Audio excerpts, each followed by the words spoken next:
Between the old and the new, there are too many amazing obscure X-Men villains in, or I guess rather out of the comics these days. Unus the Untouchable, what a wild character. An oldie and a goodie. Unus actually first appeared back in the original X-Men run, making his first appearance back in X-Men issue number 8, which after hundreds of X-Men issues is pretty old at this point. Unus himself is what he sounds like. His mutant powers allow him to become untouchable when he wishes, shielding him completely when activated. This psionic repulsion shield that he can create can be as thick or thin as he wants. Unus, whose current civilian name is Gunther Bane, has also been shown to be capable of reaching through the shield himself if needed, without dropping it entirely. Pretty powerful. It's not so powerful if someone comes and tries to make the shield something you have to deal with all the time, which is how they defeated him the first time though. And friends, before we move on to our next spot on this list, if you love what we are doing here, if you love obscure X-Men villains like me, be sure to give this video a thumbs up. Number 9. Nemesis. This character rose to notoriety under a different name and is commonly referred to and known by that codename, but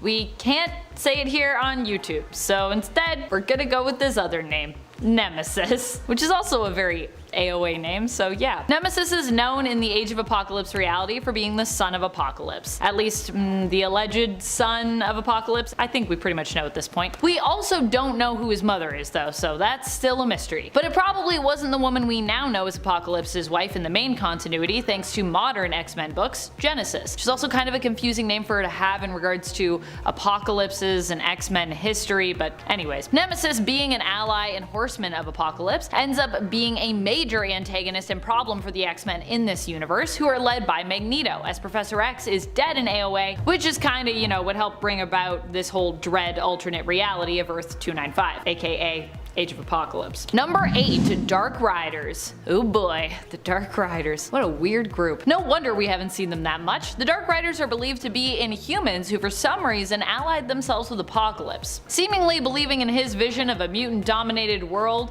and his ideology of survival of the fittest. I don't know how Apocalypse convinced them that this was a good idea, but they do seem to be pretty into it, I'd say, so I gotta assume that he was just like really persuasive and didn't just straight up threaten them. But still, it's a whole weird thing. The Dark Riders, they're weird. The original roster included team members Foxbat, Gauntlet, Tusk, Hard Drive, Synapse, and Barrage. I mean, I feel like that also just says it all. Listen to those names. The Dark Riders. Number 7. Cassandra Nova. I love Cassandra Nova. With every issue of Marauders I am reading, I fall more in love with this strange and terrifying character. Cassandra Nova is basically Charles Xavier's evil twin, but she's also not a straight up evil twin. She is what the Shi'ar would actually call a Mumadrai. The Shi'ar believe that Mumadrai are basically evil twin spirits of newborns who must be defeated before said person can be born. So the idea with that is that like basically we all before we were born fought an evil version of ourselves.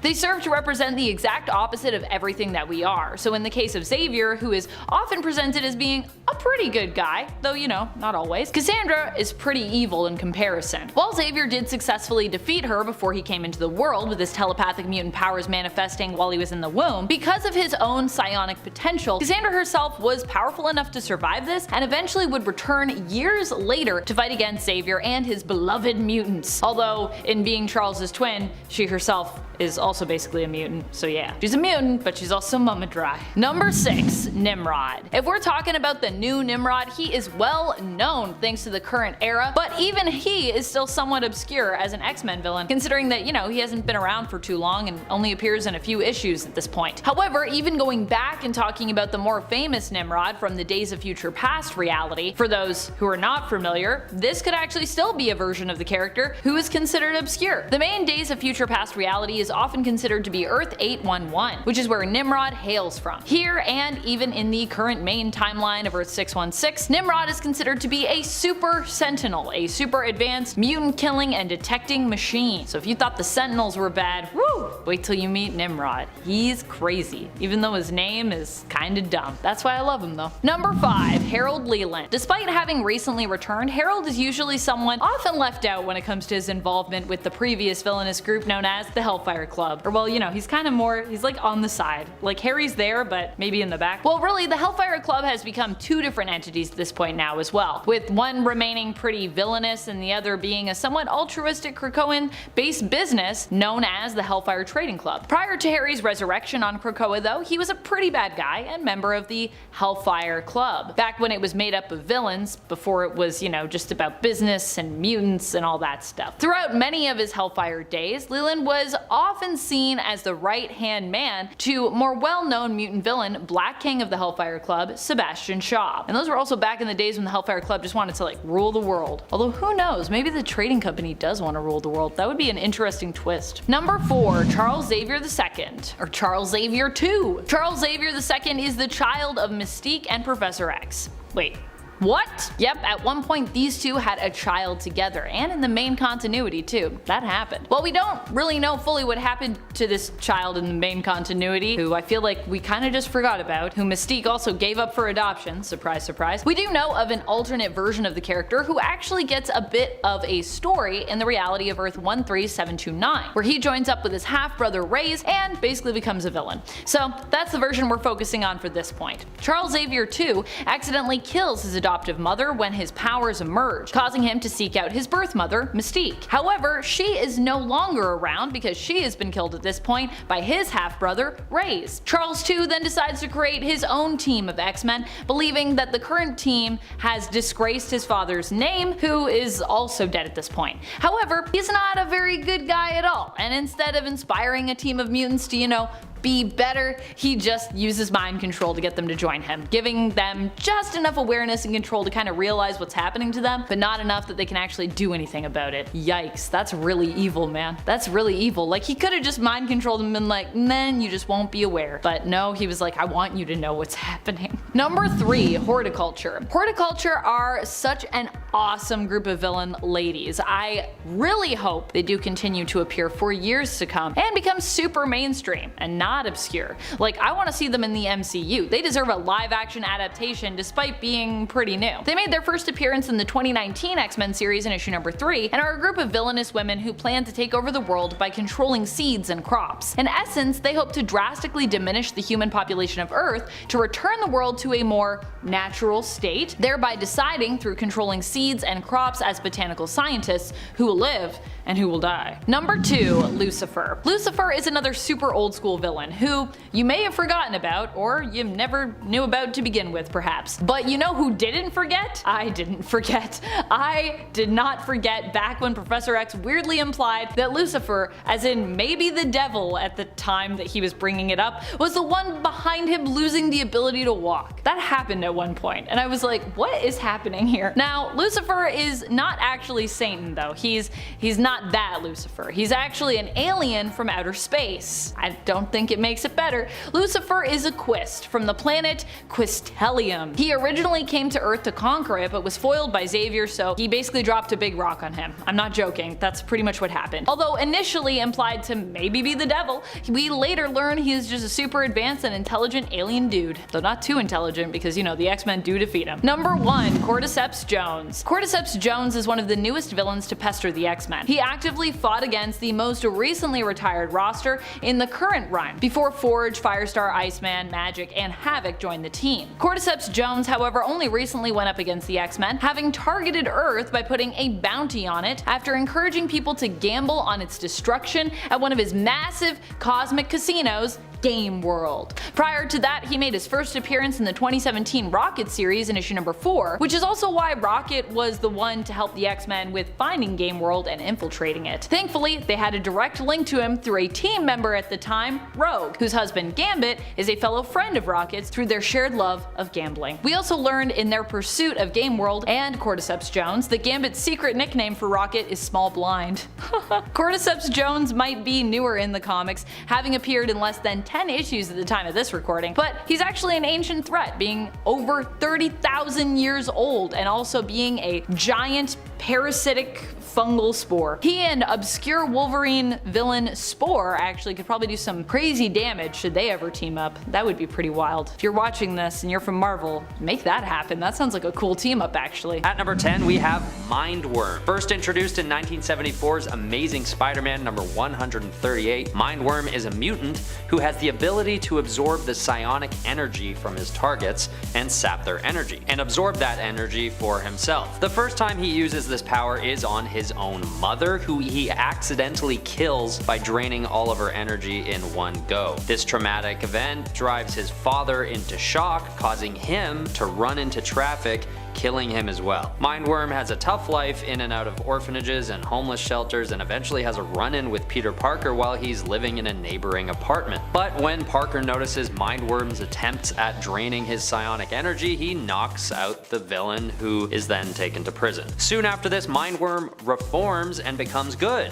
but is killed by a street gang after having never actually killed anyone using his powers other than his own mother. Honestly, it's a really sad story, and I don't know why they had to do him that bad, but that's Mindworm. Pretty obscure. At number 9 is Spiderside. First introduced as Spider-Man in the Clone Saga, Spiderside appears as a super jacked, massive version of Spider-Man that has Ben Reilly and Peter Parker wondering even more who the real Spider-Man is. But soon, this third Spider-Man soon goes mad and becomes Spiderside, attacking the other heroes in a raving frenzy. He seems to be capable of some pretty nifty shape-shifting, as though he has some kind of symbiotic physiology, but ultimately he's left in the annals of the 90s and not really revisited again after the Clone Saga. My best guess is that he was just too OP and or confusing as a character. At number 8 is the Living Brain. This is one of the oldest Spider-Man villains in general, and especially on this list, and one that very few people ever reference these days. First introduced in 1964's The Amazing Spider-Man number 8, the Living Brain is a supercomputer that continually gets hacked by villains to attack Spider-Man and the people of New York City. Basically, this is what the height of AI looked like back in the 60s, making this villain not just obscure in the world of Spider-Man comics, but in the real world as well, as we are now in 2022. He looks like a dishwasher with arms, if we're being honest. But he sort of makes his rounds a little more than one might expect such a silly villain to. So I held him back on the list a little bit. At number 7 is Typeface. This guy really confuses me because although his name is ridiculous and he doesn't actually have any powers at all, he still shows up a decent amount in various comics. First appearing in the year 2000, Gordon Thomas is radicalized after he returns from the Vietnam War and his wife immediately leaves him, taking their child with her. He then becomes a sign maker and goes off to be a criminal with letters drawn on his face. And he actually defeats Spider-Man during their first encounter by throwing letters at him, which doesn't make any sense to me, honestly. But what's even weirder is that he returns as a good guy during the Civil War frontline storyline and fights alongside some pretty well-respected heroes like Battlestar and Solo before he's ultimately killed by Venom while facing off against the Secret Avengers. At number 6 is the Ringer. This is one of those characters that we can basically assume was named before his powers were decided, because ultimately it's a pretty ridiculous power and suit design, especially in the early days. He basically just shoots rings at his enemies, which can do anything between entrapping the target to exploding on impact to freezing. The first time we really encounter the Ringer, he's taken out pretty quickly by not Spider-Man but Nighthawk, losing some teeth in the battle and spending a lot of time in jail. He's then eventually killed by Scourge when he's called to a bar with a group of other villains, which ends up being a trap. Later, however, it's revealed that he doesn't actually die and is revived by AIM agents who give him a cyborg body, and he's renamed Strikeback. With a big enough power boost and a totally different mantle to make him a whole different character from the Ringer is essentially lost to obscurity, making him one of the most long-lost Spider-Man villains of all time. At number 5, we have Frank Oliver, aka Kangaroo. This guy's power is basically artificially enhanced legs. And aside from that, he's just known to be a very skilled boxer who is banned from the sport after seriously injuring one of his opponents. But the way that he gets this sort of of lame jumping power is when Jonas Harrow approaches him and offers him the powers in exchange for his cooperation in a highly dangerous heist. While he's infiltrating the Hudson nuclear laboratories to steal some radioactive something or other, Spider-Man swoops in to try and stop him. Well, not stop him, but to save his life, because the room he's breaking into is so radioactive that it disintegrates him immediately upon entry, and Spider-Man watches on in horror as this happens. The Kangaroo mantle has a couple other appearances, but as far as I'm concerned, this event marks the end for the villain and leaves him behind in the void of obscurity. At number 4 is Walrus, another very strange villain based on an animal that seems to have been picked out of a hat. This New York City carpenter's journey in petty crime starts when his uncle gives him powers that marginally increase his strength, speed, and stamina. He takes on the mantle of Walrus and is first shown battling the Defenders in issue 131 in 1984. But he's taken out by a good guy version of Frogman, who at the time is understandably a less respected member of the Defenders. So it really hits home that Walrus is not to be taken seriously. And it also suggests that he was probably never meant to last very long in the first place. Years later, there is an interesting run-in with Deadpool where Walrus gains quite a power boost and actually almost kills Deadpool, but all things considered, he is largely known to be lost to obscurity like the rest on this list. At number 3 we have Big Wheel. Originally taken on by Jackson Wheel, the mantle of Big Wheel is started when he owes money to Rocket Racer, who continues to hound him for payment. So he decides to have an enormous, extremely durable wheel crafted, which is outfitted with machine guns and can be commandeered by a driver. But his first big attack on Rocket Racer goes wrong, and Spider-Man just kind of watches it all go down. Basically, it ends in Big Wheel careening into the Hudson River. But he survives because the wheel is airtight, so he had that covered. Later, Big Wheel reforms himself and even teams up with Spider-Man at one point. Honestly, he's actually somewhere between obscure and quite prevalent depending on how you look at his legacy, because even though he seldom ever appeared in the Spider-Man comics, he has gone down as one of the most enjoyed obscure villains among Spider-Man fans. Okay, coming in at number 2 is Hypno Hustler. This guy is first introduced in 1978 and has a pretty short shelf life, like 1 issue short. Maybe with a couple more later on, but that's his main introduction. That's the only time we really see him. His powers are basically that he can hypnotize audiences at his shows using his hypnotic guitar. Playing alongside his band, the Mercy Killers, Hypno Hustler is first caught taking money and valuables from others in the audience at what appears to be their own will. But alas, it is hypnosis. He's also got these hypno boots that emit knockout gas and have retractable knives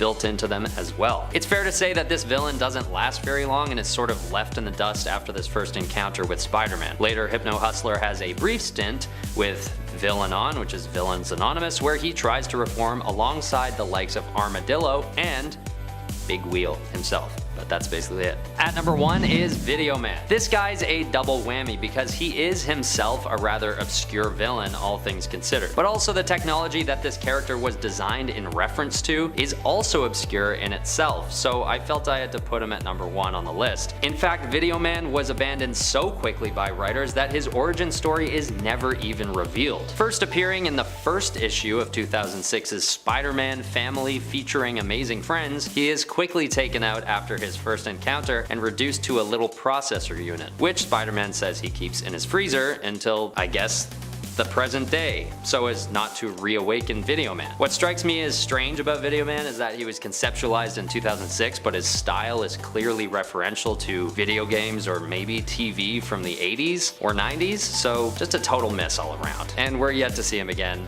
after his first fateful encounter in 2006. Number 10, Mr. Fear. Zoltan Drago was the owner of a failing wax museum who was trying to create a chemical that would bring his wax sculptures to life so that he could create his own private army. Unfortunately for him, his plan to have an army of wax celebrities would not come to pass because, you know, that's not how chemistry works. However, in his attempts, he did inadvertently manage to create a chemical that could be used to fill any foe with indescribable fear. Fear. So he said, meh, close enough, and he developed a gas gun that could shoot this formula, and he became Mr. Fear, presumably because Scarecrow was taken. He fought Daredevil a few times, making Matt have to live up to the moniker of the Man Without Fear. He was later killed by the villain Samuel Saxon, who took up the Mr. Fear mantle before he died and became the robotic villain Machinesmith. When this happened, Matt Murdock's rival from law school, Larry Cranston, became the third and current Mr. Fear. Number 9. The Jester. It's difficult to break into acting. It's a tough industry, as Jonathan Powers discovered. After years of struggling, the egotistical actor was cast in a production of Cyrano de Bergerac, but his performance was not well received, and he was booed by audience members,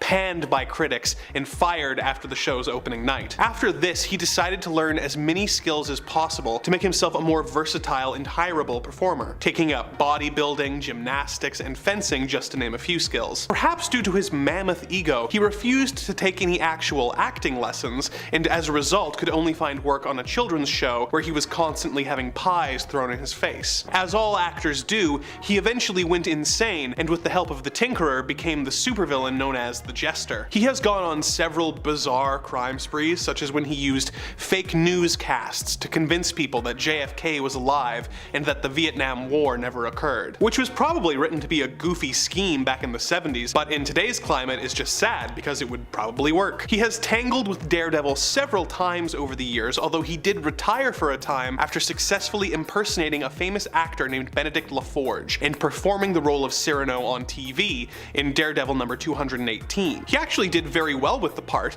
and this seemed to give him some much needed closure, although he did eventually return to a life of crime. Number 8.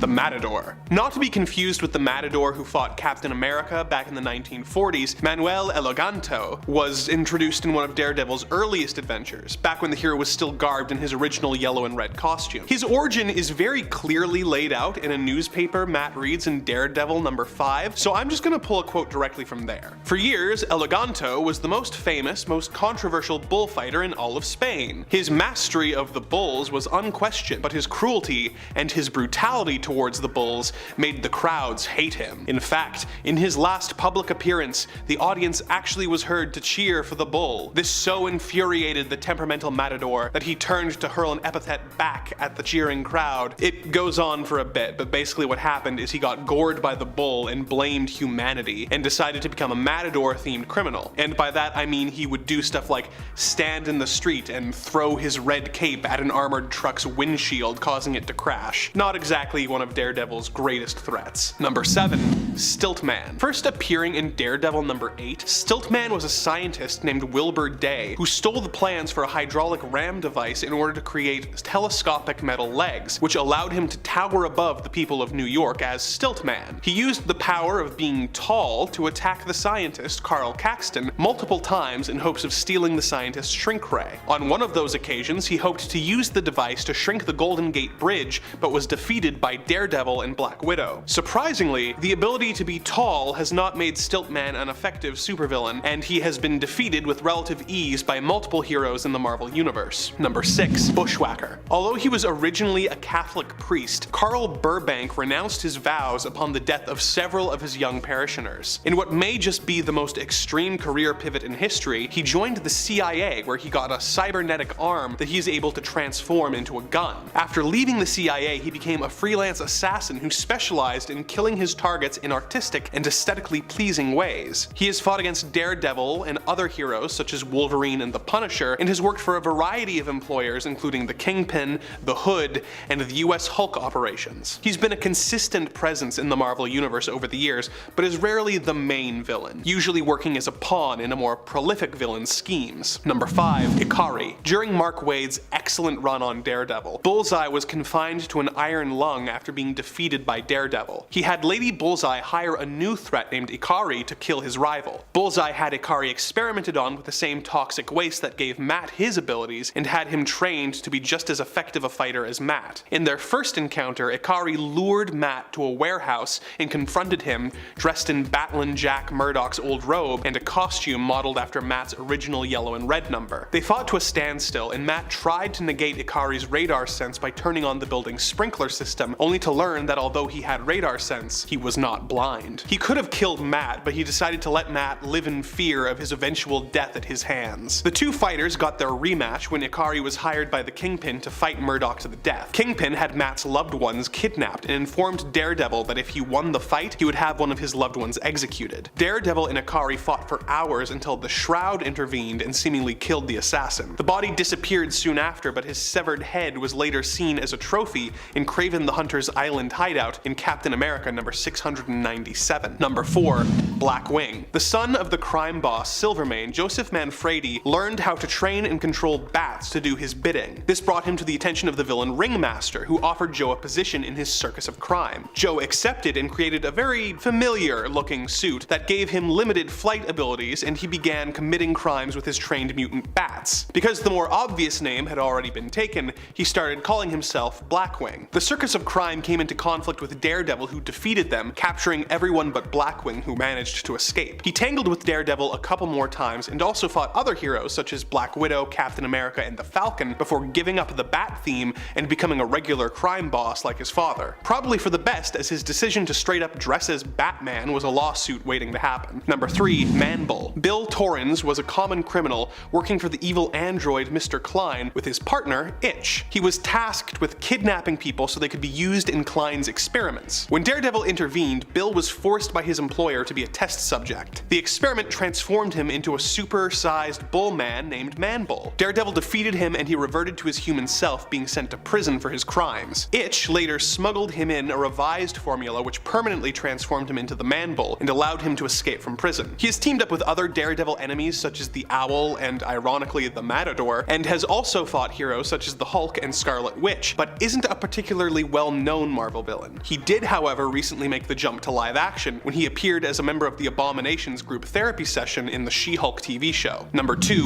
Robert Goldman. Robert Goldman was a classmate of Matt Murdock and Foggy Nelson at Columbia Law when they were all training to be lawyers. He would go on to become the assistant district attorney and was the lawyer who arranged the deal which allowed Daredevil to keep his secret identity in exchange for a guilty plea when he was on trial for murder. It was later revealed that he is actually Matt's guardian angel who has been manipulating the horrible events of Matt's life in order to make him a better hero. He has claimed responsibility for the death of Elektra's father, causing Matt's stint in prison, and influencing Elektra's death at the hands of Bullseye. He also influenced and helped the FBI agent who revealed Matt's identity back in the Bendis run, sent Typhoid Mary to the Kingpin, and caused a train explosion that almost caused the death of Matt's girlfriend, Kirsten McDuffie. This is a very recent development in the Daredevil canon, so we have yet to see how valid these claims are, or how much of an impact this villain will leave with readers, but their confrontation has certainly left the Man Without Fear shaken to his core. Number 1. Death's Head. The father of longtime Daredevil love interest Karen Page, Paxton Page was a famous scientist who created a cobalt bomb. When he refused to sell the bomb to anyone, including the US government, he was called a traitor and became a recluse, living with his wife Penelope out in their creepy old mansion. He continued to experiment with the radiation and developed powers which allowed him to manipulate cobalt radiation,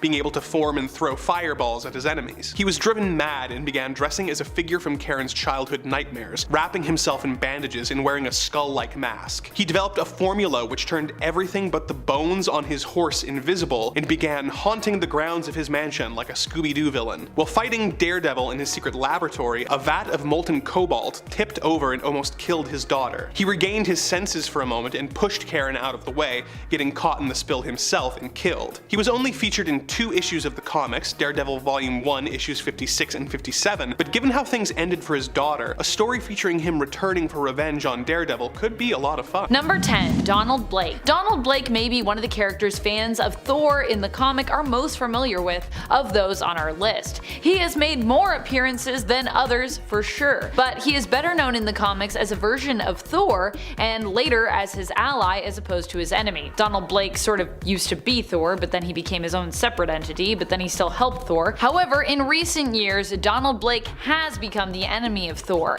after he was locked away in a fantasy realm. Having learned the truth of his false existence there, he called to Thor for help, but when Thor never answered, Blake began to unravel, believing that Thor had abandoned him. He started to strike out first at those who he could, the fake beings living inside the dream reality with him. But once free from reality and back in the real world, Blake came after as many Thors as he possibly could as he sought revenge. Blake vowed to destroy all who did or had carried the mantle of Thor. And friends, before we move on to our next spot on this list, if you love what we do here at Top 10 Nerd and you love obscure obscure Thor villains? Be sure to let us know by clicking that like button on this video. Thumbs up. Number 9. King Laufey. Laufey is known for being the leader of the Giants of Jotunheim. In fact, he is technically Loki's biological father, with his wife Farbauti being Loki's birth mother. Laufey hasn't made too many appearances, and this could be because although he is a giant and you'd think he would be a massive threat as the king of all the Giants of Jotunheim, he actually doesn't seem to be that tough. Multiple times Laufey has been defeated and killed, and multiple times he's returned only to be defeated again. Thor has even prevented Laufey from being resurrected in the past as well. So while he is a fearsome foe to behold with a lot of sway and loyal followers, he probably hasn't made too many appearances because, well, half the time he's usually busy being dead. In fact, I'd say more than half the time he's pretty dead. Number 8. Serpent. Culborson is likely a villain who would be less well known by classic comics fans who have since fallen off reading, or just anyone who might not be as up to date on their modern comics or, only started reading modern comics in recent years. Culborson made his first appearance in part of the Fear Itself event, appearing in issue number 1. He was introduced as the god of fear, Odin's brother, who was the rightful ruler of the 9 realms, at least initially, the All-Father prior to Odin. However, due to the fact that he did not keep his word when it came to listening to his brother's counsel once he became All-Father, and also chose to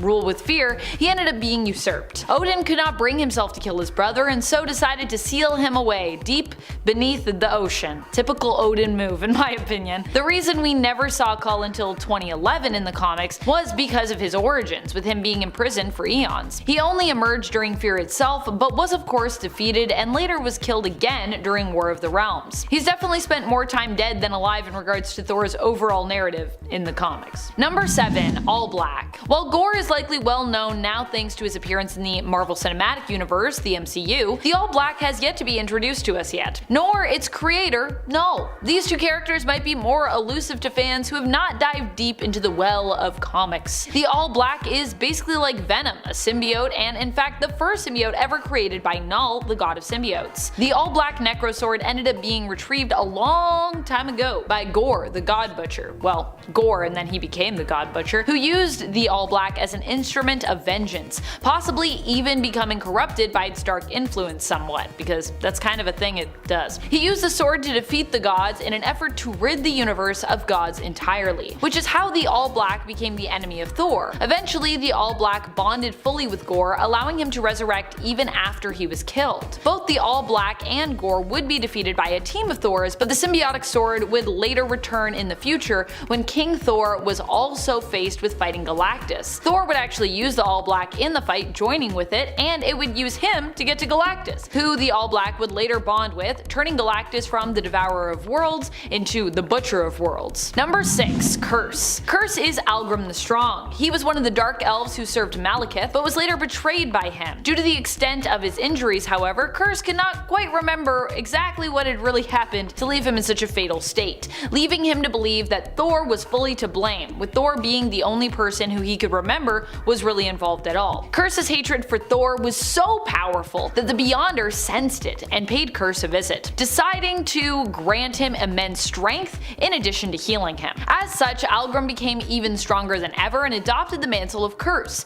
setting out to hunt down Thor. However, Curse would later remember the truth of Malekith's involvement in his initial demise and would later turn on him instead. Because yeah, Malekith kinda messed him up there. Number 5. The Midgard Serpent. While Jormungand is known for being an iconic Thor villain in terms of mythos, the Serpent does not appear that much. In fact, Culborson's Serpent, Thor's uncle, is probably more well known as a villain, and even he only really showed up a few years ago in the comics, first appearing just over a decade ago in 2011 in Fear Itself. Oddly enough, although not his uncle, Jormungand is another serpent who also happens to be related to Thor as well, being rumored to be his nephew, the son of Loki and Angrboda, both frost giants. Because Jormungand was believed to be a future threat to the gods of Asgard, he was banished, sent to the depths of the ocean on Earth, becoming known as the Midgard Serpent, with Midgard being the name that Asgard uses for the realm of Earth. And that's apparently where serpents go. Number 4. Curse. There is not only one curse, but actually two in the comics. For a time, Lady Waziria took over as the new curse. Initially, she was a dark elf who, after being betrayed by Malekith herself, became his enemy,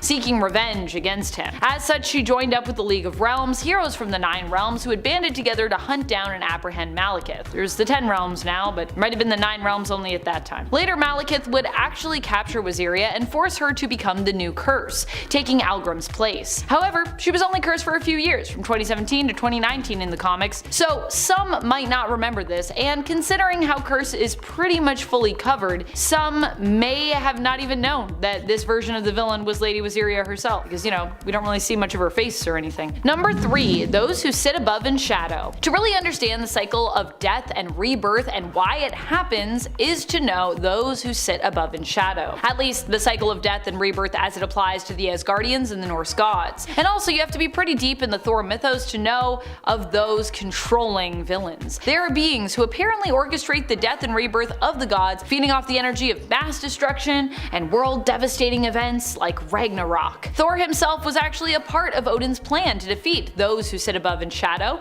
which was shown to have succeeded, but then later was revealed to have not completely worked. Or to have completely worked, but then those who sit above in shadow, I guess, simply returned afterwards. You know how it is. Number 2. Seidring the Merciless. Seidring the Merciless only made a few appearances in the comics. Less than a handful, I believe. Seidring was initially one of the members of All-Father Odin's council. However, after Odin learned that Thor had revealed his true identity to Jane Foster, he decided to take away Thor's power as a punishment. Y'all know Odin, for years, was not a fan of Jane Foster. He definitely did not ship Thor and Jane together. But Odin could not bring himself to take Thor's power, and so had Seidring do it for him. However, Seidring became ambitious as a result of the newfound power coursing through his veins. Rather than pass it on to Odin, as he was, you know, supposed to do, he instead became an adversary of both Odin and Thor by attempting to usurp Odin, take over Asgard, and become the new Allfather instead. Number 1. Replicas. Replicas only appeared in one single issue, both making their debut in issue 141 of Thor, but also seeing their demise in the very same issue. I love a one-shot villain. Although I would say Replicas represented the real danger in this issue,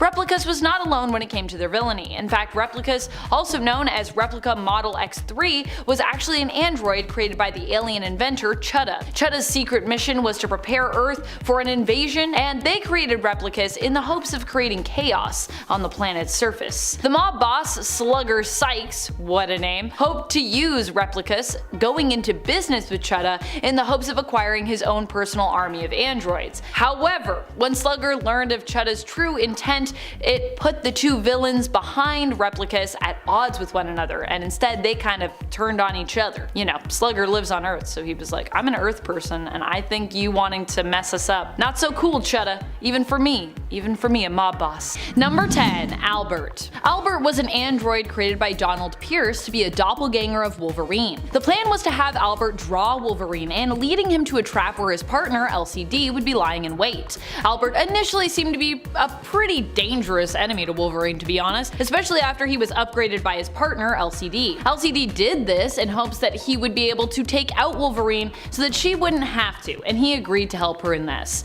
After his upgrades were complete, she gave him the name of Albert, after Albert Einstein, because now he was not only much stronger than he was originally, but also much more intelligent than he'd been previously. While still not as strong as Wolverine, Albert proved to be a pretty menacing foe, for the time that he was a foe. And friends, before we move on to this next spot, if you are loving what we do here at Top 10 Nerd, please go check out our newest channel, Most Amazing Top 10 Anime. You're not going to want to miss it. Number 9. Elsie-Dee. Elsie-Dee has to be one of my favorite Wolverine villains out there. She appears to be a harmless little girl, but is really an android created by Donald Pierce to act as a bomb, in the hopes that she could be used to kill Wolverine. Elsie-Dee was meant to operate as the bait in this plan and was supposed to not be advanced enough to fully understand the weight of her own sacrifice in it. However, when she was being built, she was accidentally given the maximum logic system. Oops. And so despite initially being a villain, she actually decided to change sides, save herself and her companion Albert, and ended up becoming an ally to Wolverine instead. Number 8. Wendigo. While more of a Hulk villain than a Wolverine villain, the Wendigo is someone who Wolverine also fought.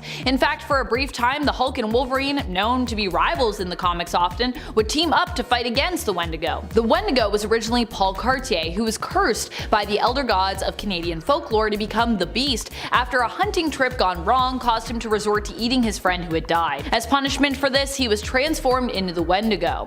His sister Marie attempted to transfer the curse of the Wendigo to the Hulk, but in the end, his fellow friend and hunter Georges Baptiste took on the curse willingly. He would also later become a temporary Wolverine villain, as then he would become the Wendigo for a while. Number 7. Geist. Geist is a villain who honestly was a little short-lived for how vile he was. He is one of the worst people, and that's what makes him one of the best villains, at least in terms of having a villain that you can really hate. Nikolaus Geist made his first appearance in the 1988 Wolverine series in issue number 17. He was introduced as a mad scientist cyborg who had basically extended his life through cybernetics. We learn that in the series, Geist had actually been manipulating politics from behind the scenes, encouraging and helping rulers into doing terrible things since the time of World War II, when he then worked for Germany, and possibly beyond that. He would rightfully so meet his end the first time around at the hands of Magneto at the end of the Wolverine story arc that he appeared in, but would later return alive again to fight against Captain America, attempting to merge with the Hydra god, only for Cap to convince the god that Geist was actually not worthy of it, causing him to be rejected by his own creation. Ooh, both of those endings are pretty good for Geist, although I feel like we should have just let him be dead after Magneto killed him. That was a pretty good one. Number 6. Solemn. Solemn is a newer villain to be introduced in the comics. He was created by Benjamin Percy, Pepe Larraz, and Jonathan Hickman, making his first appearance in the current Wolverine series in issue number 6. There he was introduced as a kind of like a Rocky version of Wolverine, albeit quite a different person from Logan.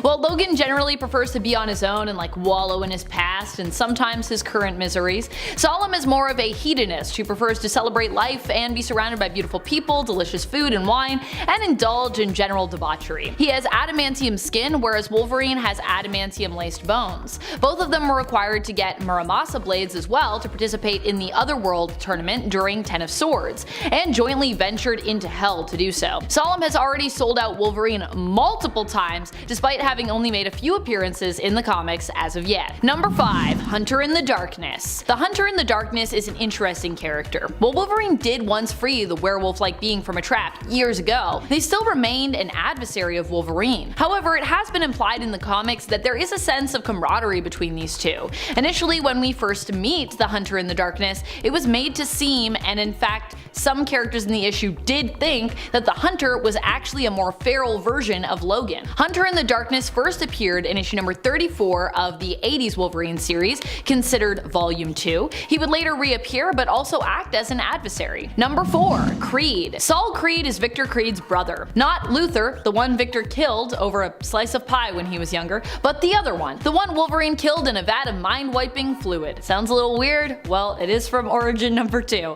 All in all, a pretty strange story and series, but it's got its moments. In fact, this is also the same story where Clara Creed, sister to Victor Creed, also fights to free Wolverine from Mr. Sinister's grasp and ends up falling in love with him. I know, it's pretty weird that Logan was in love with the Creed, but that's a thing. Unfortunately, Saul sells Wolverine out, and when Saul also confesses that he can't live without Clara, Logan sees that she'll never be free as long as he's around, so he basically drowns Saul. The vat of mind-wiping fluid that's in it was Sinister's, and he was going to actually use it on Logan, and presumably I guess on other people, as it's a pretty big vat. Like Victor and Clara, Saul had a healing factor, but he couldn't heal from the drowning, as often happens with people that have healing factors. Water is their enemy, and so is mind-wiping fluid apparently. Number 3. White Ghost. Roddy McLeish, which what a name, appears much later in the 90s in the Wolverine run that started back in the late 80s. He appears for only a few issues, making his first appearance in Wolverine issue 119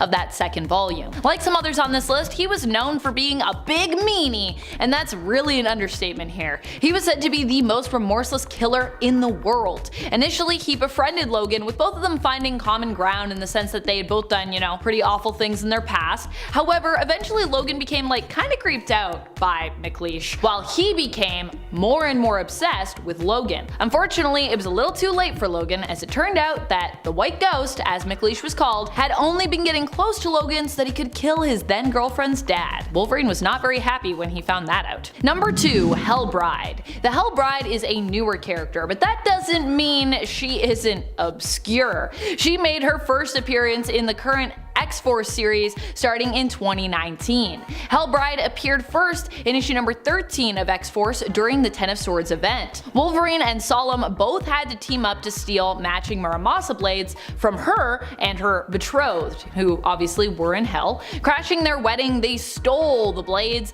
and Solemn also killed Hellbride's new husband, causing her to forever become an enemy to them both and swear revenge on the duo. Which of course, Wolverine's like, this guy, why are you killing husbands? Don't do that. During the AXE Judgment Day event, she returned to get her revenge, and because she came up to Earth, was thereby also subject to being judged by the newly created celestial god, the Progenitor. Hellbride also seems to be the daughter of a demonic being known as the Beast, who sometimes claims to be the devil himself, going by other such aliases as Lord Azazel, Beelzebub, and Lucifer. Number 1. Athabasca Ike. Oh boy. Athabasca Ike is similar to the Snow Queen I mentioned on my part 1 of this list. Well, not similar in the sense of like appearance or powers or anything like that, but similar in the sense that they both only appeared in one single issue.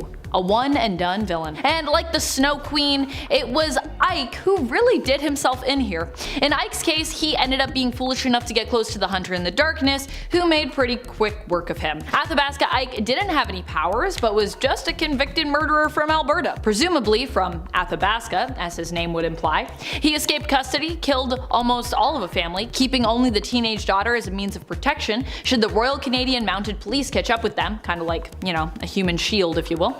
While he was troublesome and mean, he was only human, and very quickly became dead by the end of that issue. And don't worry, that girl, she was fine. Wolverine made sure she was cool. Number 10. General Koi. General Koi is the criminal uncle of Jean Koi Man, aka mutant hero and New Mutants and former X-Men member Karma. He was pitted against Wolverine under the guise of Patch in Madripoor as a result of Logan allying himself with Koi's rival, the still criminal but more respectable Tiger. And friends, before we move on to this next spot, if you are loving what we do here at Top 10 Nerd, please go check out our newest channel, Most Amazing Top 10 Anime. You're not gonna want to miss it. Number 9. Romulus. Romulus is an often forgotten villain, although some of you may occasionally remember that he exists. He claimed to be super old and to have originated from a lupine tribe who were descended from dogs or wolves as opposed to apes. He's also claimed to have been a Roman emperor, but it's more than likely that neither are true, since both claims were tied to his connection to the lupines, which he later stated, you know, never existed but were a lie he told to distract Wolverine. This pretty much sums up most of what Romulus was presented as. A greater than life villain with all these powers and motives to destroy Wolverine and ties to the foundation of Weapon X, but without any real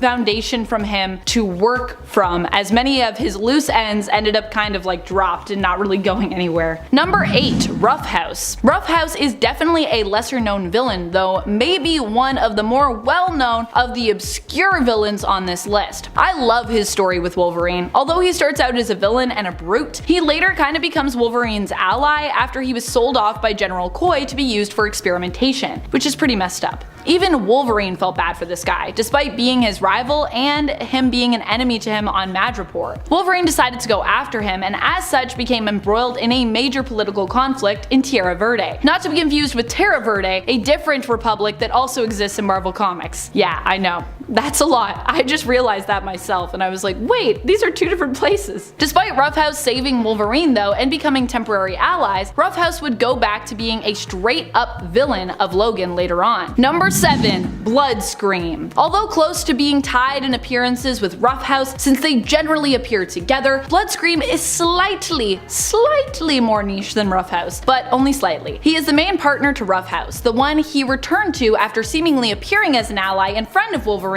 after he and Sister Salvation saved his life, cleansing him of the spore infection he'd received thanks to Geist's experimentation on him in Tierra Verde. Bloodscream, however, never had such a redemption arc. He possesses vampiric abilities which are tied to mysticism, having been cursed by Dagu, a healer who cast an eldritch spell on him while he was on the brink of death. Instead of bringing him back to life, the spell actually caused him to remain trapped between the state of life and death. He became an immortal creature who fed on the life force energy of others through touch. Bloodscream and Roughhouse would become partners and would be employed by multiple different criminal organizations and bosses, often being pitted against Wolverine. Number 6. Dirt Nap.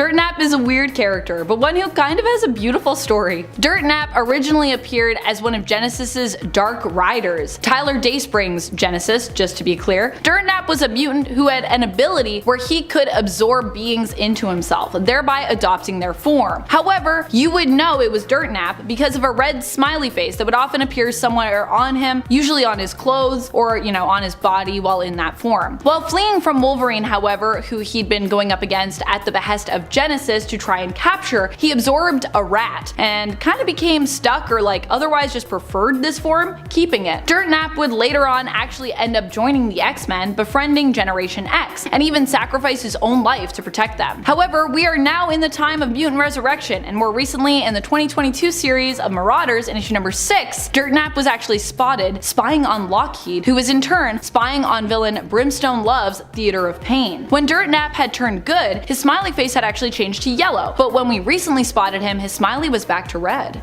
So what does that mean? Seems like he's evil again. Number 5, the Red Right Hand. The Red Right Hand was an organization that was brought together by one thing each member shared in common: their hatred of Wolverine. This is because in some way, as each member saw it, Wolverine was to blame for some great misfortune that had befallen them. The Red Right Hand, however, acknowledged that Wolverine was unkillable, basically thanks to his healing factor, so they came up with a better plan in regards of how to best deal with him. Their plan was to send his soul to hell for all of eternity, trapping him there. The Red Right Hand allied themselves with Daken and Mystique to enact their plan. However, Mystique would later turn on them when she found out all the details that their plan entailed, and thought even for her it was pretty awful. In the end, although they didn't trap Wolverine's soul in hell for all of eternity, their plan did succeed. And even worse, they were left with their final say, as they took their own lives rather than surrender to Wolverine or allow him to get revenge by killing them. Number 4, the Mongrels. The Mongrels were a team assembled by the Red Right Hand to seemingly take out Wolverine. They were brought together by and trained by none other than Daken, the son of Wolverine, who now goes by the name given to him by his adoptive parents, Akihiro. Daken trained the Mongrels, but never really expected them to succeed in defeating Wolverine. This is because it was all part of the Red Right Hand's master plan that they lose, or well, win or lose against Wolverine, that the Red Right Hand would win as a result. Because the Mongrels were actually a team made up exclusively of Wolverine's kids. These were the kids that Wolverine didn't know about or that he forgot due to his memories in general being kinda like a mess. Kinda because of his healing factor and such. Only after Wolverine defeated them, killing them, did he learn the truth about each and every member of that team. Number 3, Charlie Chainsaws. He's a real guy. He's about as ridiculous as he sounds, but also about as terrifying as he sounds too. Charlie Chainsaws appears in Wolverine Weapon X, where he's one of Dr. Rotwell's patients in later experiments. Charlie Chainsaws was locked up in the Dunwich Sanatorium because he liked killing people with chainsaws. To make him even more deadly, Rotwell decided to therefore give him chainsaws for hands. This didn't make him a very quiet or tactile killer, but it did make him a very bloody one. Eventually, Wolverine would escape the sanatorium, but so would Dr. Rotwell and his beloved experiment, Charlie Chainsaws. Number 2, Spore. Spore was apparently a super ancient evil that was created by the Deviant way back as a weapon to be used against the Eternals. However, Spore didn't just do harm to Eternals, but kinda to all living things it came in contact with. As such, Spore was condemned by the Celestials and killed, or at least defeated, long ago. Or so they thought.